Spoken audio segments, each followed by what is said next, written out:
Pemirsa, selamat bertemu kembali dengan saya, Peter Gonta, di program Impact. Dan pada hari ini,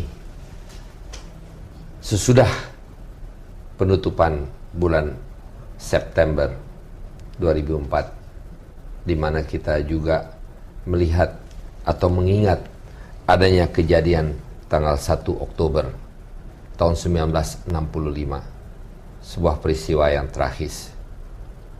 Pada hari ini kita akan bertemu dengan seseorang yang banyak mengetahui mengenai kejadian tanggal 30 September ataupun tanggal 1 Oktober 1965. Seorang yang mungkin hanya berpendidikan sekolah rakyat atau sekarang dinamakan sekolah dasar. Namun di dalam karirnya di kepolisian sempat mencapai pangkat yang cukup tinggi, perwira menengah. Seorang letnan kolonel yang sekarang disebut sebagai Ajun Komisaris Besar Polisi, Bapak Sukitman. Pak Kitman, selamat bertemu. Selamat bertemu Pak Abid. Apa kabar? Alhamdulillah sehat. Saya pernah mendengar, membaca mengenai seorang Sukitman, seorang yang banyak pengalamannya, banyak mengenal orang, namun seperti dikatakan berpendidikan hanya sekolah dasar, tapi akhirnya menjadi seperti yang saya katakan tadi, letnan kolonel atau Ajun Komisaris Besar Polisi. Seorang yang banyak mengetahui mengenai peristiwa tahun 1965, September 30 Oktober, tanggal 1. Saya ingin mengetahui sedikit banyak latar belakang siapa Pak Kitman. Pak Kitman itu lahir di mana? Lahir di Pelabuhan Ratu, Sukabumi. Pendidikan? Pendidikan hanya sampai sekolah dasar, SR waktu itu. Namun pada akhirnya sesudah saya membaca buku dari Pak Kitman sempat menjadi letnan kolonel, perwira menengah. Bagaimana seorang yang sekolah dasar, hanya pendidikan sekolah rakyat, bisa menjadi seorang letnan kolonel? Bisa diceritakan? Baik, terima kasih, Dit. Saya ini memang dari daerah, dari Pelabuhan Ratu, dengan mengenyam hanya seorang sekolah pendidikan SR. Tetapi niat saya untuk mengabdikan kepada negara, mengabdikan diri kepada negara dan bangsa, khususnya di polisi negara, yang dimana di situ ada satu kebaikan untuk masyarakat, khususnya berbakti kepada masyarakat, yaitu sebagai pelayan, pengayom, pelindung, dan pengaman masyarakat. Tersentuh hati saya sehingga saya mengikuti pendidikan sekolah agen polisi di Keramat Jati. Pada saat saya melaksanakan tugas selesai Asian Games tahun 62 ditempatkan di Seksi 8 di Kebayoran. Tapi pertama sebelum Pak Kitman menuju ke penempatan, seorang anak dari Pelabuhan Ratu ini berkelana ke Jakarta atau apa maksudnya? Mau datang ke Jakarta untuk jadi apa? Ke Jakarta ya untuk mencari pekerjaan, tetapi ada satu panggilan untuk mengabdi kepada negara dan bangsa melalui polisi negara, di mana waktu itu daftarnya saja waktu sebutannya Hop Biru, yaitu di depan istana. Tetapi alhamdulillah mungkin dengan Hop Biru di depan istana. Oh, Kapolda itu adanya di Monas ya, di dulu. Monas dulu. Di depan. Ya, Betul. Ya, dengan niat yang tulus, mungkin dengan petunjuk yang ikhlas, akhirnya saya diterima menjadi polisi negara, dididik di sekolah SPN Keramat Jati. SPN? Sekolah Polisi Negara. Kemudian pada saat selesai pendidikan melaksanakan tugas Asian Games di Senayan yang baru dibuka. Pangkat? Stadion Utama yang megah dengan pangkat agen polisi tingkat 2. Stripnya? Stripnya kalau sekarang mungkin di sini, kalau dulu di sini strip 1. Itu kalau sekarang nonton film India ada itu strip 1 polisi. Umur berapa? Umur 19 tahun pada saat itu. Ditempatkan di Asian Games. Ditempatkan di seksi 8 bertugas Asian Games. Di mana seksi 8? Seksi 8 kalau Kalau sekarang di Jakarta ini sekarang? Jakarta Selatan Polres 704. Kemudian seperti biasa ditugaskan anggota perintis seksi 8 dengan diberi peralatan sepeda. Tahun berapa nih Pak Kitman? Tahun 63 dikasih sepeda. Dan masuk di polisi tahun? Tahun 62. Tahun 62 masuk menjadi Agen polisi tingkat 2, dapat sepeda, ditugaskan di langsung ditugaskan di stadion 8. di seksi 8, kemudian ditugaskan oleh komandannya pada saat itu untuk menjaga daerah Senayan. Menjaga Jalan Iskandar Shah. Oh, bukan stadion utama, stadion bukan udah tahun 62. Ini udah nginjek naik sepeda nih. Kalau di Asian Games nggak naik sepeda. Nah, kalau sudah tugas diperintis di seksi 8 dengan peralatan sepeda, ditugaskanlah di Jalan Iskandar Shah bersama rekan saya namanya Sutarso. Jalan Iskandar Shah di Polres atau di seksi polisi atau apa itu? Jalan Iskandar Shah itu kalau sekarang jalan yang menuju Blok M. Menjaga apa, ditugaskan apa? Ditugaskan di guest house di mana waktu itu Wisma Iskandar Shah itu biasanya ditempati oleh Kepala Staf Angkatan Udara. Kalau pada saat itu kosong, diisi oleh tamu, dan Kepala Staf Angkatan Udara waktu itu rumahnya pindah ke Wisma Angkasa yang di Jalan Wijaya. Bapak menjaga apa di situ? Menjaga tamu negara yang akan menghadiri hari ulang tahun ABRI tanggal 5 Oktober. Kemudian Bapak berjaga di situ. Jaga. Sendiri? Berdua. Bersama dengan siapa? Dengan agen polisi tingkat 2 Sutarso. Apa yang terjadi? Pada tanggal berapa nih? Pada tanggal 30 hari Kamis malam Jumat. Namanya polisi perintis kan harus berputar keliling radius 200 meter atau 300 meter, selalu gantian kontrol. Tepat jam menjelang subuh mendengar serentetan tembakan. Ini tanggal 1 Oktober. Sudah masuk tanggal 1 Oktober. Saya permisi sama teman saya. Saya akan cek dulu. Mungkin ada rampok. Dengan mengendarai sepeda, senjata US Carbine-nya ditaruh di depan. Oh, udah bawa senjata helm, nih? Sudah bawa senjata jenggel. Kemudian saya berangkat menyelusuri atau tempat serentetan tembakan. Tetapi begitu sampai di tempat kejadian, di mana ini? Di ujung Jalan Iskandar Shah itu ada jalan Sultan Hasanuddin. Kalau ke depan lagi lapangan Mabes Polri. Kalau dulu mah Jawatan Kepolisian Negara. Sampai di situ tembakan gencar. Ini dekat Sarinah Jaya kalau sekarang. Dekat Sarinah ya. Nah, depan toko serba ada Sarinah ya. Kalau sekarang mah depan pintu terminal. Terminal bus. Terminal. Blok M. Blok M. Karena gencarnya suara tembakan, ada abah berhenti dari sepeda, turun dari sepeda, lemparkan senjata, angkat tangan. Karena lihat situasinya yang begitu banyak, yang begitu tembakan gencar, kemudian saya turun dari sepeda, saya lemparkan senjata, kemudian saya angkat tangan dengan todongan senjata dari kiri kanan belakang, kemudian saya didorong, diseret, dilemparkan ke dalam mobil, di mana ditaruh di kabin di samping supir di bawah. Apa Pak Kitman tadi katakan lagi suasana apa? Suasana suara tembakan gencar. Terus menerus nggak berhenti dan banyak pasukan.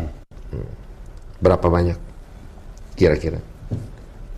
Ya namanya gerombolan banyak kan, gerombolan pasukan itu kan banyak. Ada 20, 30, 40? Lebih. Mereka berdiri di jalan? Ada yang nyerbu ke salah satu rumah, ada yang kiri kanan, ada yang muka belakang. Ya mungkin kurang lebih ada 100 sampai 100 orang lebih. Naik apa mereka datang? Kalau naiknya tidak tahu, tapi di situ berjajar mobil-mobil atau kendaraan-kendaraan yang untuk dinaikin oleh gerombolan itu. Setelah itu saya sudah tidak tahu lagi karena udah langsung ditutup, diikat, sudah saya berada di dalam kabin mobil di samping supir. Truk? Bus yang saya naikin.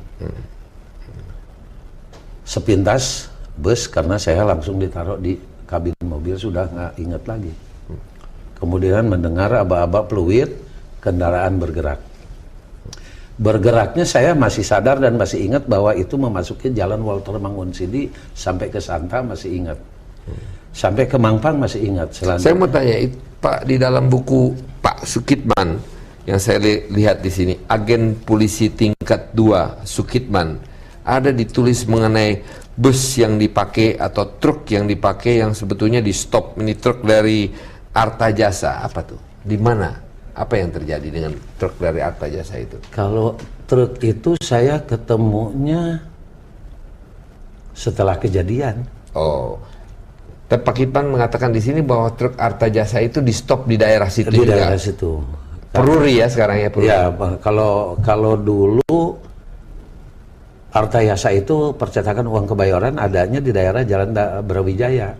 Kalau Peruri kan sekarang adanya di Jalan Trunojoyo. Lain kan dulu Peruri dengan percetakan uang biasa dengan uang logam.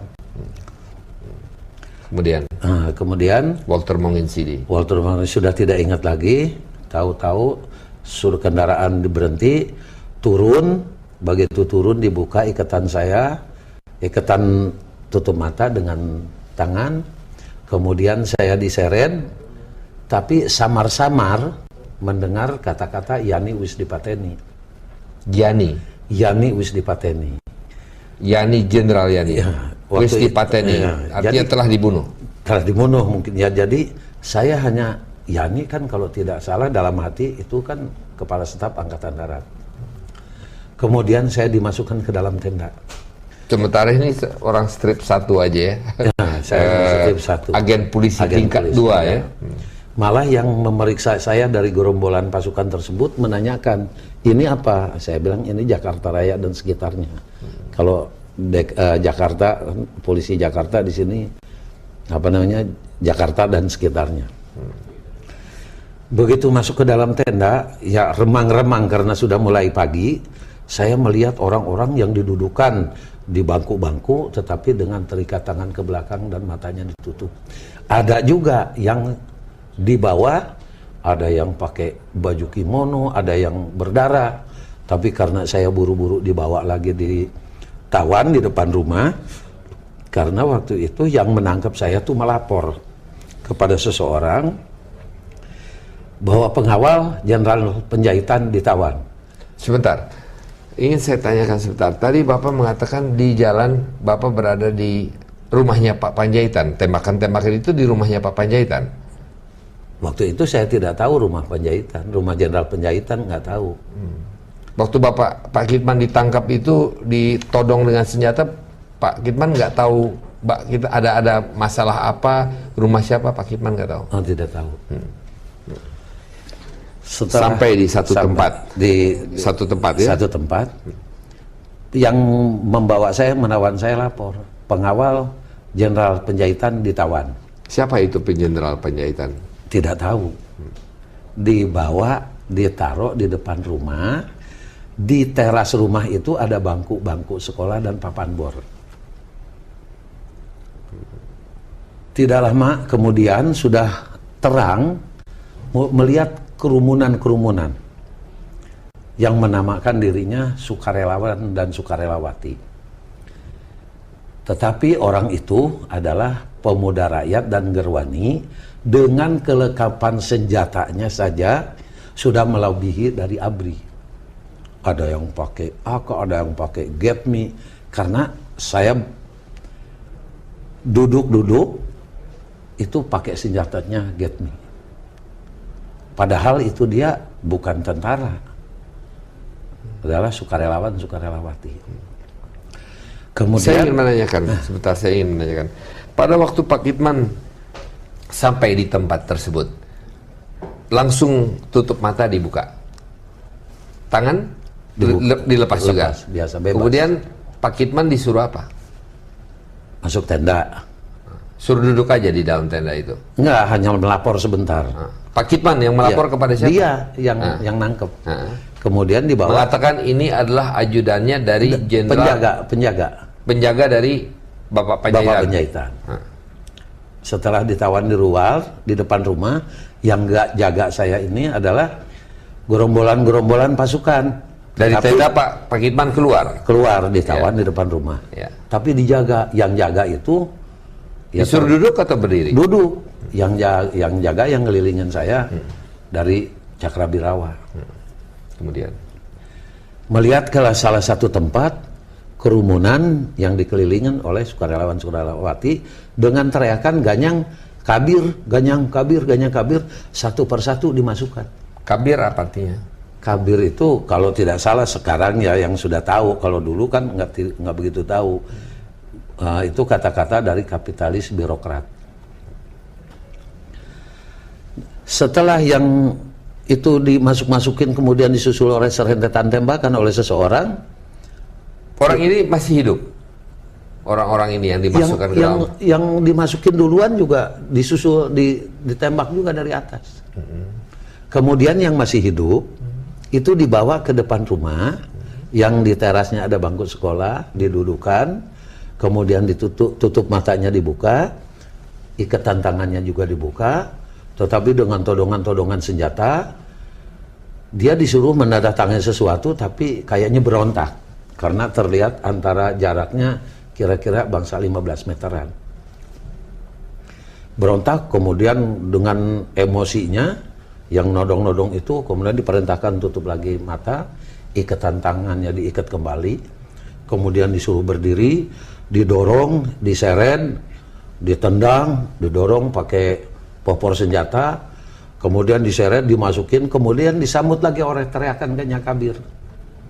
Dimasukkan lagi, kepalanya lebih dulu, baru disusul oleh serentetan tembakan. Jadi waktu dimasukkan ke dalam lubang itu belum mati, belum meninggal?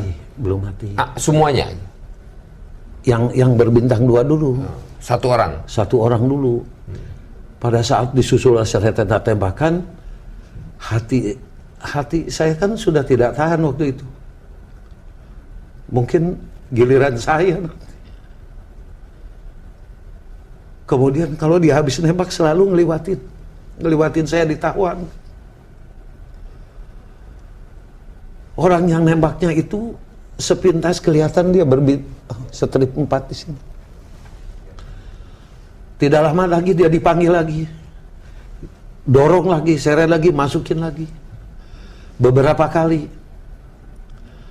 Saya satu aja, saya hanya mohon kepada Allah Subhanahu wa Ta'ala aja.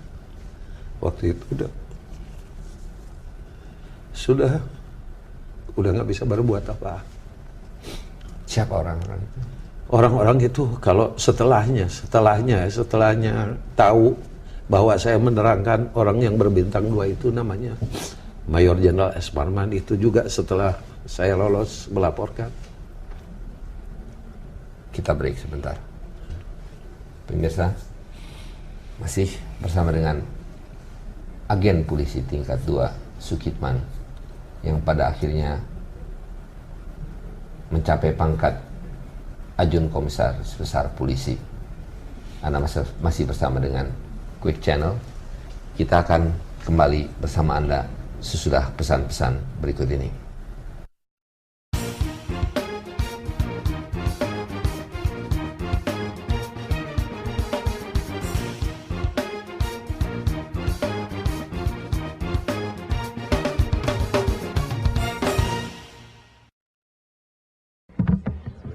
It is the sound of midnight, the sound of blue, of passion.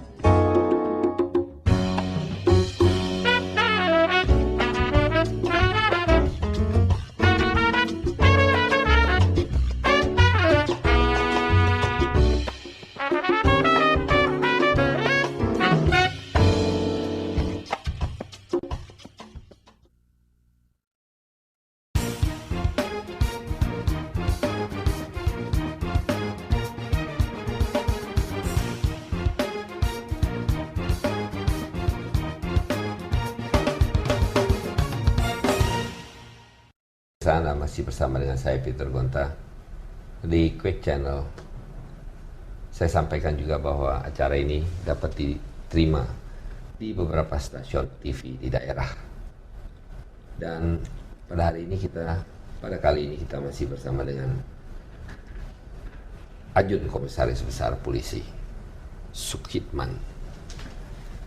Pak Sukitman, sesuatu yang emosional sekarang sebetulnya kita terpaksa jedah sebentar karena saya melihat Pak Kisman ternyata sangat satu pengalaman yang mungkin susah sekali dan tidak bisa dilupakan. Bukannya hanya susah, apapun tidak bisa dilupakan. Kita berbicara sebetulnya mengenai masalah G30S dan pembunuhan daripada jenderal-jenderal, yaitu antara lain adalah Jenderal Ahmad Yani, Jenderal D. Panjaitan, Jenderal Haryono, Suparman, Sutoyo, kita juga ada Tendean, dan kita juga ada beberapa lagi ya, Suprapto kalau tidak salah. Pak Kitman tadi mengatakan bahwa mereka yang masih duduk itu ada beberapa orang, 4 atau 5 orang, kata Pak Kitman. Siapa yang duduk pada saat itu? Siapa yang sudah masuk di dalam lubang tersebut dan siapa yang belum masuk di dalam lubang tersebut? Mungkin waktu itu saya tidak tahu ya, tapi setelahnya. Ya, setelahnya. Setelahnya baru tahu yang dengar Yani wis dipateni. Pak Panjaitan dengar ditembakin rumahnya waktu saya ketangga. Kemudian Pak MT Haryono, mungkin itu lebih dulu. Pak Panjaitan meninggal di rumahnya? Di rumah. Jadi pada waktu Pak Kitman itu dibawa ke tempat tersebut, itu bersama-sama dengan jenazah Pak Panjaitan atau beliau tidak? naik truk Artayasa itu. Oh. Truk Artayasa. Pak Kitman naik bus? Naik bus dibawa. Jadi satu rombongan? Satu rombongan ke sana. Hanya waktu itu tidak tahu bahwa ya, itu siapa itu jenderal itu siapa ya? Ya Pak Kitman juga masih gelap polisi lawan. tingkat 2 paling bawah, masih naik sepeda lagi ya. Baik, kemudian beliau itu sudah dimasukkan pada waktu Pak Kitman sampai di situ, sudah dimasukkan ke dalam lubang. Belum. Kita sebutkan aja lubang buaya ya, itu namanya. Sumur lubang buaya. Sumur, di dalam sumur itu. Belum, masih ada di tenda. Tapi Pak Panjaitan sudah meninggal kan? Sudah. Ya. Hanya yang 5 orang yang atau 4 orang yang lain belum. Belum. Ya. Dia juga di dalam tenda tadinya. Siapa? Itu yang colentang penuh darah. Oh, yang jenazah itu semua di dalam tenda. Di dalam tenda. Bersama dengan 4 orang yang lain yang itu. Diikat-ikat. Nah, jadi ada Pak Yani, MT Haryono dan Pak Panjaitan yang sudah meninggal di dalam tenda. Itu dimasukkan lebih dulu. Itu. Lebih dulu. Kemudian yang masih hidup, kayak tadi itu satu persatu dibawa ke depan rumah, yang ada bangku-bangku sekolah karena rumah itu ada terasnya untuk sekolah juga di sana, sekolah orang kampung sana. Ada papan bor segala, itu satu persatu terus berlanjut. Apa yang dilakukan dia, apa yang dikerjakan oleh dia, saya lihat dengan mata kepala sendiri. Karena waktu itu mungkin ada petunjuk ya, bahwa saya harus melihat ke arah situ. Kemudian karena selalu disusul oleh serentetan tembakan, perhatian saya langsung tertuju ke situ. Yang jaga saya waktu itu dari anggota-anggota Cakra ini, hanya mengatakan begini, kamu tidak usah takut-takut. Kita pengawal dan pengaman presiden. Beli kaosin ngeliat pun sudah tidak bisa, kata beli kaosin ngeliat pun sudah tidak bisa. Tapi orang-orang ini, jenderal-jenderal ini, yang menamakan dirinya Dewan Jenderal, jam dindingnya aja dari emas. Karena kata-kata dari yang jaga saya dari Cakra ini nggak begitu saya mengerti, nggak begitu konsen gitu ya. Orang suka bumi. Ya, jadi saya hanya manggut-manggut aja karena ya mau tidak mau nanti paling tidak saya dapat giliran juga kan begitu. Jadi udah siap menunggu giliran juga atau berpikir bahwa akan terjadi ya? Ya minimal kalau terus-terusan satu persatu dimasukin, ya mungkin saya kapan gilirannya kan. Nah, waktu itu Pit, saya dalam keadaan ngeri, dalam keadaan takut, dalam keadaan ingat, saya udah nggak punya bapak. Mungkin saya disilet pun sudah tidak ada darahnya waktu itu. Tapi dengan ketenangan saya waktu itu, dipanggil saya oleh komandan penculik. Komandan gerombolan tersebut menanyakan senjata saya di mana. Saya bilang waktu di Kebayoran itu diambil. Entah kemana saya tidak tahu. Tapi sorenya hari Jumat itu saya berada di mana nggak tahu, dikembalikan senjata saya udah patah kokopnya, kayunya. Baik. Tapi sebelum kita ke situ, Pak Kitman sekarang berada di tempat kejadian itu. Pak Kitman melihat bahwa ada orang-orang yang dimasukkan ke dalam sumur. Ya. Dari yang sudah berdarah, kemudian yang belum berdarah itu masih hidup waktu dimasukkan di dalam lubang di sumur. Masih itu. hidup dimasukkan, tapi ditutup, diikat, didorong, ditendang, dipopor, langsung dimasukin kepalanya lebih dulu. Teriakan ganyang kabir, susul serentetan tembakan. Itu kalau yang sudah nembak itu yang selalu menghantui itu selalu lewat depan rumah, depan saya ditawan. Mereka ditembak ke dalam. Tembak ke dalam sumur. Itu kalau udah nembak kembalinya itu si oknum anggota itu selalu ngeliwatin di depan saya. Itu yang dimasukkan oleh Jenderal S. Parman, Jenderal Sutoyo, Ya, kemudian yang Pierre masih hidup, Tendian, ya, Pierre dan Tendian. juga Jenderal Suprapto. Pierre Tendian yang terakhir. Pada saat itu juga Pak Kitman masih juga belum tahu itu mereka Belum siapa. tahu. Baik. Siapa? Apa yang terjadi sesudah itu? Ditutup, sumur tutup oleh pasukan yang disebut sukarelawan-sukarelawati, ngangkutin sampah dari, kan di sana kan kayak hutan waktu itu. Kemudian setelah rata ditutup, kemudian saya diajak naik mobil oleh Letnan 1 Dul Arif dari Cakrabirawa. Dul Arif. Sebelumnya, setelah ditutup rata, komandan sasaran kumpul. Kalau sekarang, kalau tempat upacara itu dulu tempat tenda-tenda. Komandan sasaran kumpul, dikasih datang komandannya, yaitu yang namanya Letkol Untung. Karena saya dengar dari yang jaga itu Letnan Kolonel Untung. Tidak lama dia berangkat, entah kemana, sejam atau sejam 2 jam, disetellah radio transistor, ada yang punya, bahwa gerakan G30S sukses. Yang mendukung dalam gerakan G30S, prajurit atau ABRI akan dinaikkan pangkat 1 tingkat, yang aktif dalam gerakan tersebut akan dinaikkan pangkatnya 2 tingkat. Maka pasukan yang ada di sana bersalam-salaman sambil teriakan sukses. Kemudian Pak Kitman diapakan? Setelah itu, setelah senjata saya kembalikan, saya diajak naik jeep. Jeepnya Untung. Jeepnya Letkol Untung, Ya. tapi supirnya namanya Kopral Iska. Berangkat, tapi diikutin oleh truk-truk dengan penuh pasukan menuju ke daerah Halim Perdana Kusuma. Masuk ke daerah Halim, kemudian di pos penjagaan di stop oleh, ya kalau di sininya banyak bunganya, pati lah. Entah pembicaraannya tidak tahu karena saya di dalam jeep.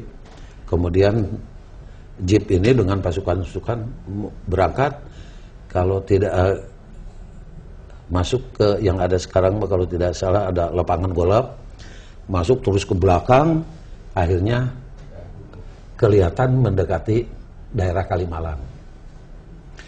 Pasukan di-drop ke daerah luar, ke daerah Gedong Penas, kemudian kembali lagi di lapangan, kemudian truk-truknya dijejerkan, pasukannya disebar, saya tinggal berdua Kopral Iskak di situ. Malam Sabtu, sudah malam nih, hari Jumat malam, Kopral Iskak ini ngajak saya tanya kemana, ke Lubang Buaya. Jadi malam Sabtu baru tahu tempat tadi seharian itu namanya Lubang Buaya. Keluar naik jeep Cililitan, Keramat Jati, baru saya sadar, oh ini Keramat Jati tempat pendidikan saya, agen polisi. Terus Pasar Hek, belok kiri, masuk, ada belok kanan sawah, kebun karet, terus ngambil nasi di posko yang tadi pagi tempat saya ditawan. Naikin nasi, kembali lagi liwat Halim, kembali lagi ke sana, bagi-bagi nasi sampai ke Gedung Penas, balik lagi ke lapangan, di mana di situ malam Sabtu itu saya tertidur. Hari Sabtu pagi, pasukan yang tadinya pakai jaket coklat, pakai coklat-coklat sudah berubah menjadi pakaian loreng-loreng. Tapi kelihatannya sibuk. Sibuk, ada yang lari ke sana, ada yang ke sana kemari. Sampai jam 1, jam 2. Pak Kipman masih pakai seragam polisi ini? Masih. Karena lihat sibuk semua ini pasukan ke sana kemari, saya ditinggal, masuklah ke kolong truk. Karena panas masuk ke kolong truk. Hari Sabtu pagi? Hari Sabtu siang. Siang. Udah siang nih, udah mau. Kira-kira jam 2 di kolong truk, tidur tapi nggak buka mata. Tapi dengar suara tembakan. Suara tembakan kayak yang percis yang di Kebayoran. Ramai gitu, tembakan gencar. Tapi nggak mau buka mata. Tiduran aja di kolong truk. Sadar-sadar dibangunkan oleh Cakrabirawa 4 angkatan yang sudah pakai pita putih. Sadar saya begitu bangun melihat tentara yang pakai pita putih. Wah, ini mungkin dari Palang Merah Indonesia, nggak bakalan, karena ada pelajaran dulu di polisi, kalau sudah Palang Merah datang keadaan perang juga nggak bakalan dibunuh tawanan itu. Nah, disitulah prinsip saya, nggak bakalan dibunuh karena dia sudah pakai pita putih Palang Merah. Ternyata waktu itu Cakrabirawa dari 4 angkatan dan diikutin oleh pasukan yang lain. Yang pertama yang meriksa saya mayor dari polisi Mayor Jiman, Kapten. Kalau dari tentara Mayor Eko. Kemudian dari Angkatan Udara sama Laut saya tidak begitu kenal karena masih bintara-bintara. Tetapi dari Cakrabirawa yang sudah pakai pita putih. Pada saat membangunkan saya bilang, saya polisi. Waktu gerbagan di Kebayoran saya dibawa. Kemana? Ke Lubang Buaya. Tahu jenderal-jenderal dibunuh? Nggak tahu, hanya ada kabir-kabir dimasukin dalam sumur. Nah, oleh beliau ini dikasih pita putih, dibawa. Pak Kipman dibawa? Dibawa. Kemana? Ke markas Cakrabirawa. Di mana? Markas Cakrabirawa, kalau sekarang jadi Binagraha. Itu malam Minggu, saya diperiksa oleh Letnan Kolonel namanya Ali Abram.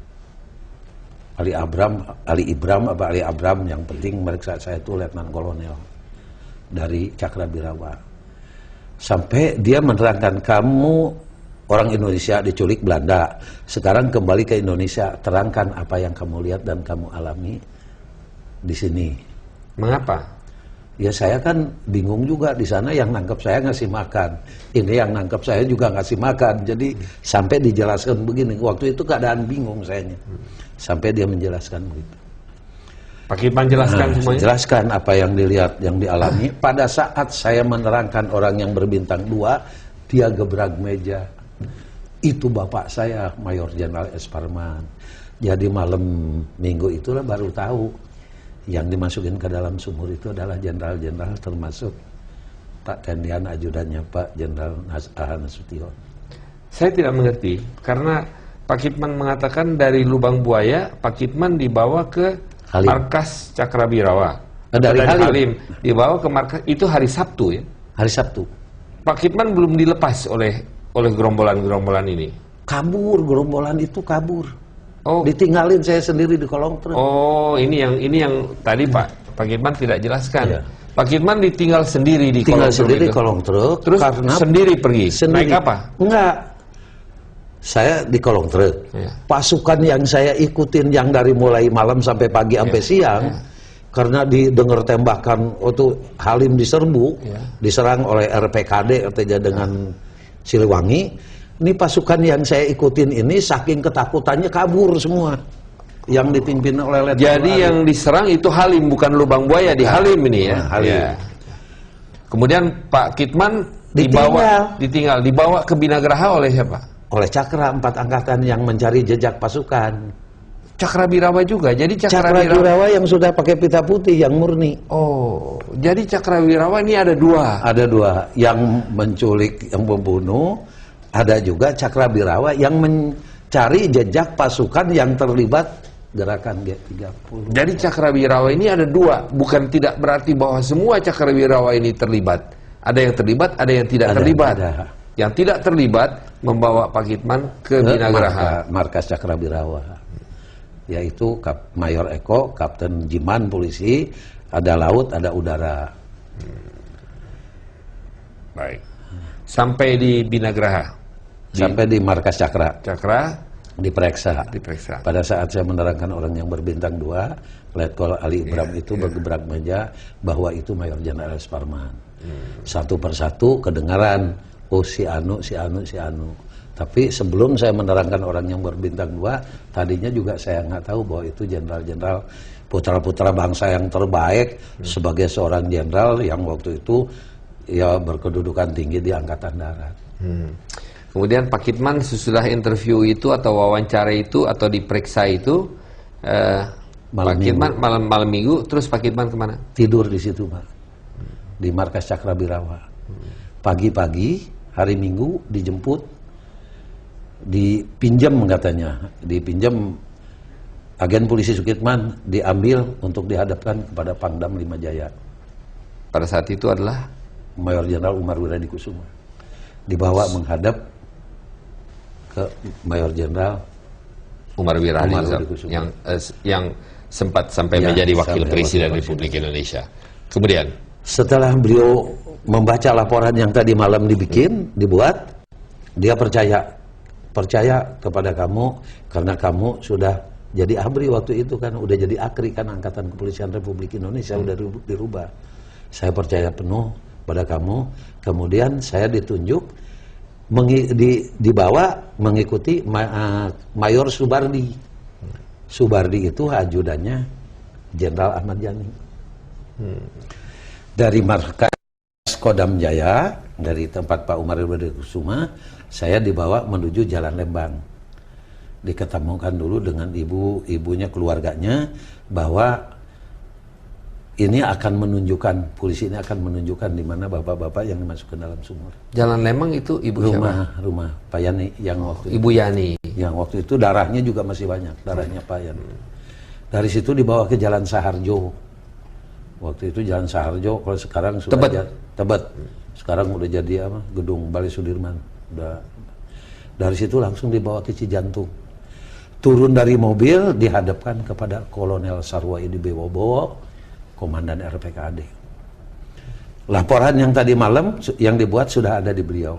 Hanya saya tinggal ke Papanbor untuk menggambar ini Pasar Hek, ini sampai ke lokasi.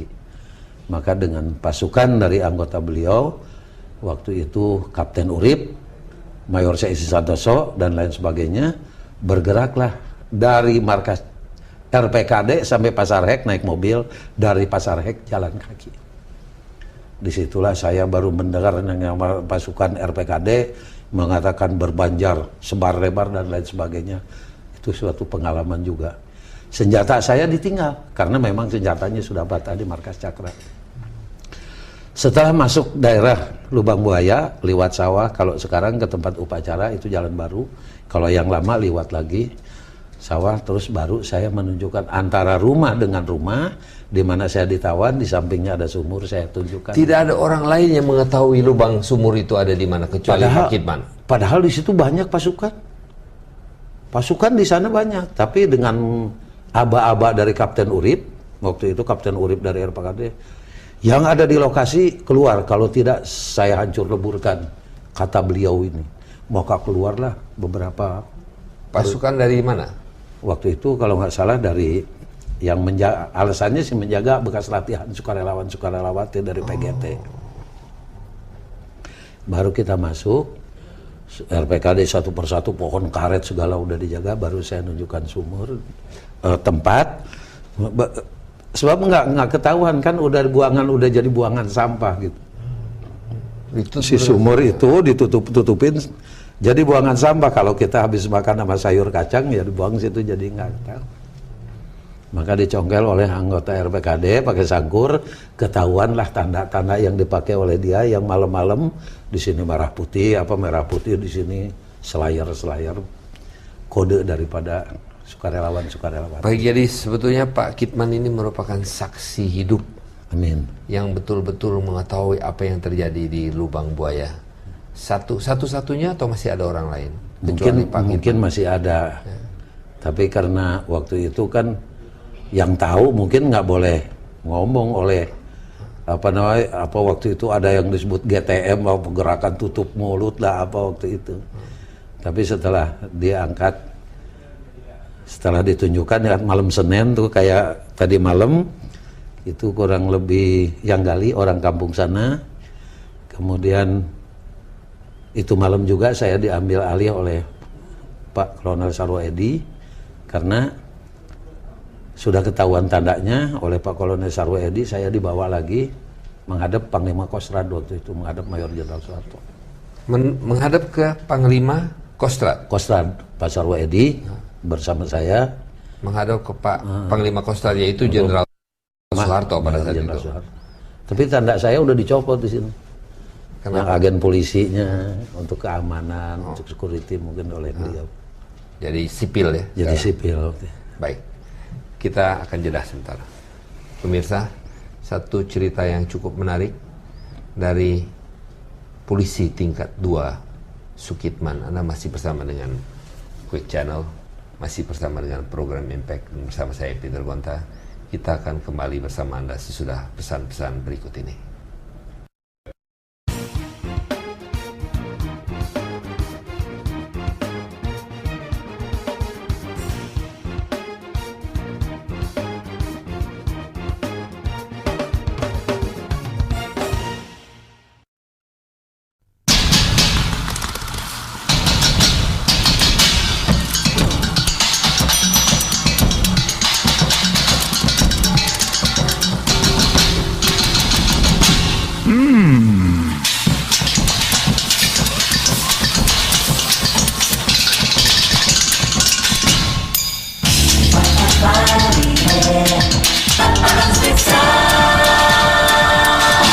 See you at Paparazzi Pizza.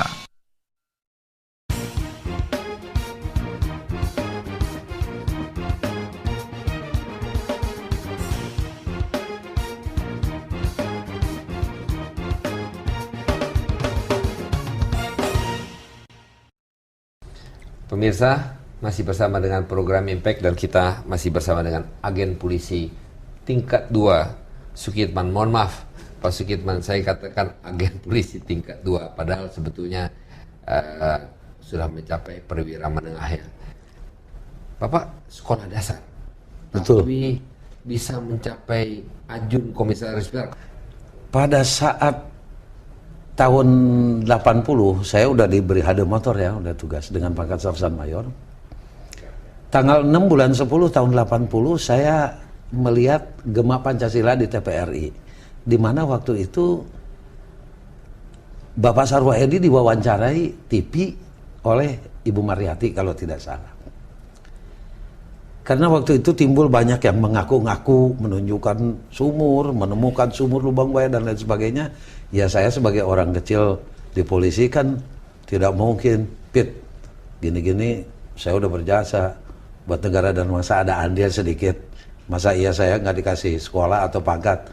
Kalau Pit waktu itu ngerti, kalau nggak kan saya diketawain. Tapi waktu itu yang berbicara ini Jenderal Purnawirawan Sarwoedi diwawancarai. Beliau mengatakan bukan saya berikut pasukan saya yang menunjukkan, tapi ada seorang polisi namanya Sukitman, tugasnya di mana saya tidak tahu. Tanggal 6 bulan 10 tahun 80 jam 19.30. Bergetar hati saya, bersyukur sama Yang Maha Kuasa. Masih ada yang mengingatkan. Saya bersama istri, dulu masih bujangan, sama anak saya.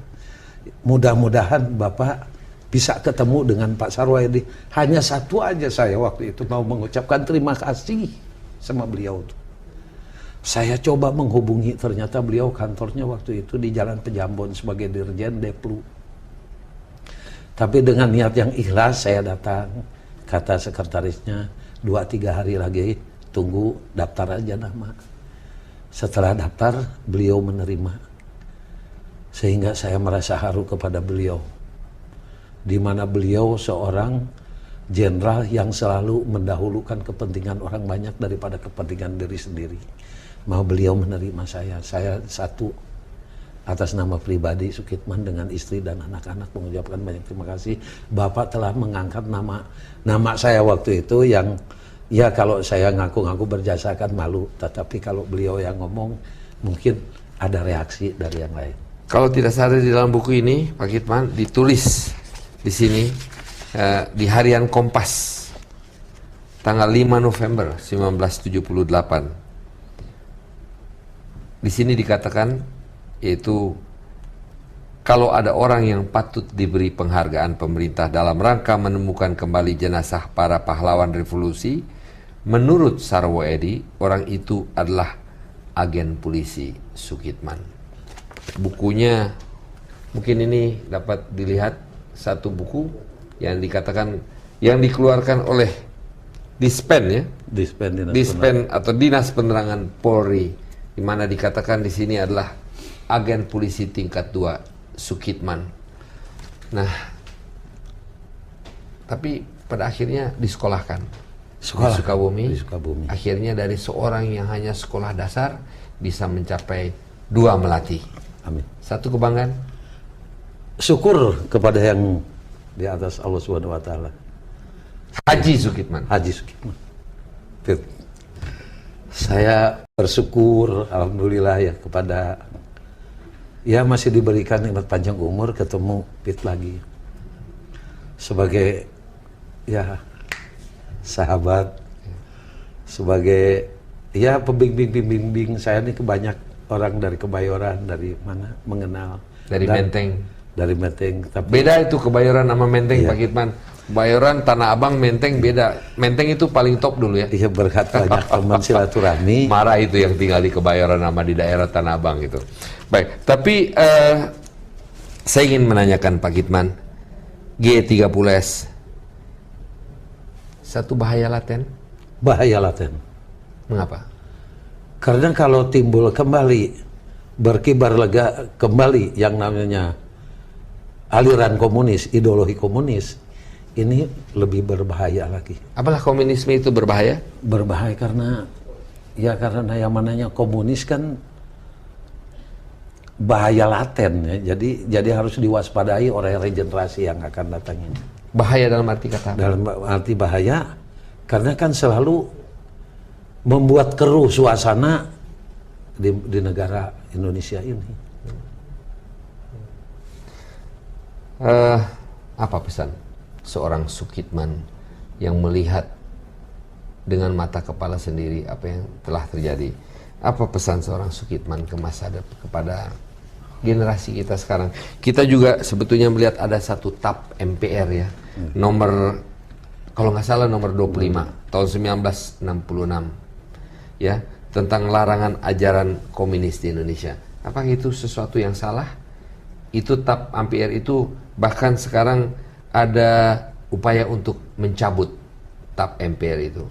Apa kira-kira sebagai seorang yang sekarang anggota masyarakat kecil ya, masyarakat biasa ya, rakyat biasa, apa yang Pak Kitman pikirkan?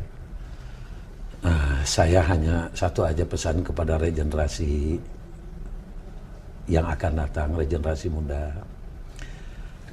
Jangan sampai terulang yang ketiga kalinya saja yang dikendalikan oleh Partai Komunis. Yang pertama kan Madiun 48, yang kedua ya tahun 65 yang saya alami sendiri.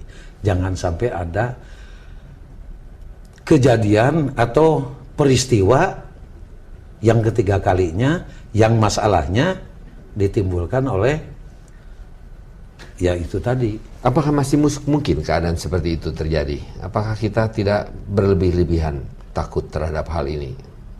Mungkin keadaan sekarang sudah berubah. Ya, kalau lihat ke depan dengan dicabutnya TAP MPR 25, ya, itu kayaknya berarti dibolehkan lagi orang mempelajari aliran komunis. Tapi di sisi yang lain kan ada gejolak timbul seperti sekarang. Saya hanya orang kampung, pernah membaca salah satu koran namanya Republika. Di situ ada sekelompok orang perlu kita membentuk Dewan Revolusi lagi.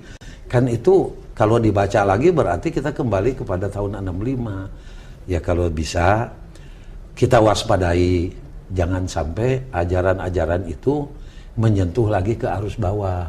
Tapi soal yang sudah antara yang disakiti dan yang tidak disakiti dengan adanya silaturahmi, toh kalau kita perpanjang juga kan timbulnya itu-itu aja. Ada banyak orang yang mengatakan, cerita sumur lubang buaya itu cuman hisapan jempol dan sebagainya. Bahwa itu cerita-cerita yang cuman dibikin-bikin oleh Sukitman. Bahwa itu cuman dibuat-buat saja oleh... Bagaimana tanggapan seorang Sukitman kalau mendengar ada orang yang mengatakan itu? Saya sendiri di sini hanya bertanya karena saya juga sendiri tidak mempunyai bukti apa itu terjadi atau tidak. Kita melihat ada foto, kita melihat ada film, kita melihat ada kejadian-kejadian itu. Tapi kan banyak orang tidak melihat sendiri. Pak Sukitman melihat sendiri. Kalau Pak Sukitman mendengar orang berbicara demikian, apa yang dirasakan? Oh, saya rasakan sedih. Ini orang berarti tidak mengetahui sejarah. Sejarah ini tidak boleh dilupakan. Makanya saya mohon kepada dinas pendidikan, guru, dari mulai TK kalau perlu, SD, supaya tahu saja, bukan tahu saja, harus mengetahui kebenaran kejadian yang terjadi 39 tahun yang lalu. Karena apa, Pit? Filmnya sekarang sudah nggak boleh. Anak-anak sekolah yang namanya wisata juang ke salah satu tempat sejarah, kayaknya sudah nggak ada yang dukung. Tapi kalau di masyarakat kan dari mulai awal, dari mulai habis kejadian, anak-anak sekolah itu tahu bahwa benar pernah terjadi kekejian dan kekejaman di sumur lubang buaya ini, yang jadi korbannya adalah putra-putra bangsa terbaik, seorang para jenderal di Angkatan Darat. Saya rasa nggak ada pemutar balikan itu ini. Ini kan yang ngomong kayaknya yang sekolahnya di mana, dia ngomong sampai sini, lahirnya tahun 66, ngomongnya tidak benar. Diangkat dari sumur katanya mulus. Yang 3 hari, Jumat, Sabtu, Minggu, Senin diangkat 4 hari 3 malam di dalam sumur, ditutupin sampah, ditutupin lagi sama orang-orang 7. Kemudian yang ngangkatnya saya coba tanya kemarin, namanya Kapten Winanto waktu itu, sekarang udah Mayor Jenderal Purnawirawan Marinir dari Pipam. Pak, Bapak ya waktu turun ngangkat itu jenazah di dalam sumur, berapa yang bawa Bapak ini di punggung? Kan yang namanya apa namanya? Yang untuk gas itu kan bangsa 50 kiloan, 60 kiloan, sampai 100 kilo berikut orangnya. Orang sudah 7 numpuk ke bawah, ditindih lagi, diangkat satu-satu kakinya. Masa iya mulus? Kan itu yang saya tidak terima sampai sekarang. Baik. Mungkin dari rumah juga dia diinjok, dipukulin dan lain sebagainya sampai ke tempat. Mungkin sampai sana juga di dalam tenda juga dia dihajar lagi sebelum dimasukin dalam sumur. Kok kalau diangkat dari sumur masih mulus, itu saya tidak terima. Mudah-mudahan aja orang tersebut yang mengatakannya mulus itu, ya kita serahkan aja kepada yang di atas. Bagi saya, kalau sampai ada yang mengatakan begitu, saya orang Islam, saya punya akidah.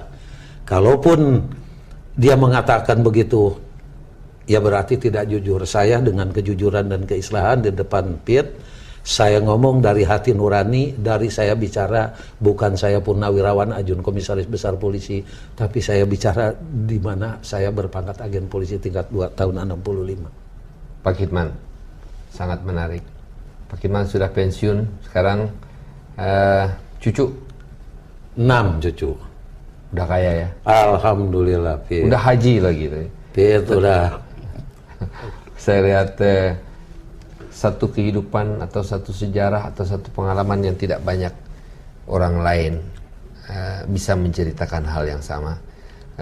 Sekarang tinggal kembali ke Sukabumi? Tidak, saya tinggal di Depok, di Mertua Indah. Masih ada mertua, masih hidup? Masih komandan peleton dulu kan, brigadir. Kenal. Pak Salam, brigadir polisi. Oh, brigadir polisi Pak Salam. Pensiun cukup? Alhamdulillah. Perlu dinaikkan ya pensiun-pensiun dari Kalau pemerintahan yang baru nih, kalau ada anggarannya. Kalau kita semua bayar pajak, kita semua bisa menaikkan pensiunan daripada purnawirawan. Pak Kitman, terima kasih atas kedatangannya. Selamat dan semoga kita dapat berjumpa lagi di kesempatan yang berikutnya. Terima kasih, Pit. Terima kasih. Salam kembali buat keluarga. Terima kasih. Demikianlah pemirsa pertemuan kita yang cukup unik bersama dengan agen polisi tingkat 2 mengakhiri karirnya sebagai Letnan Kolonel atau Ajun Komisaris Besar Polisi. Semoga cerita, semoga pengalaman dari agen polisi tingkat 2 Sukitman ini menjadi bahan masukan bagi kita semua. Dari saya, Peter Gonta, program